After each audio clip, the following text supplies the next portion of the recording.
रंग खेली खेली पबजी हो डीजे अमित असो होली में सोना तोहरा के अपहर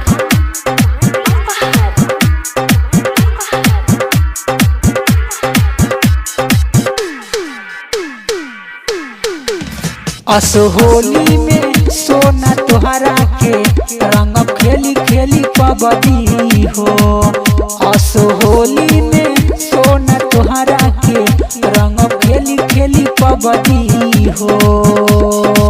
रंग गुलाल से गोरे गोरे गाल पे रंग गुलाल से गोरे गोरे गाल पे